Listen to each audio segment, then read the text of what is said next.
Pagising sa umaga, bilis akong naghahanda.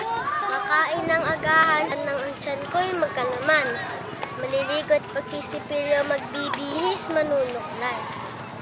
Handa na nga ako, patungo sa paaralan ko. Pagpasok sa paaralan, mga kaibigan ko'y bumabati. Sukli ko na may ngiti mula sa aking mga labi. Pagpasok sa silid, aking nang iisipin. Makinig mabuti si Maya ng tanging bilin. Kapag guro'y nasa harap, ako ay seryoso. Panggat nais kong matuto ng leksyon, totoo.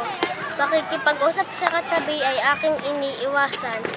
Nang maitanim mabuti sa bagong kaalaman na isipan. Sa aking pag-uwi, baon ko yaman na tutunan. Mula sa aking guro, kaeskwela o kaibigan man. Dahil ako'y kabilang sa pangkat ng St. Andrew mula sa pangangalaga ng mabutihing guro na si Miss Nayon. Aking isa sa buhay natutunan sa paaralan.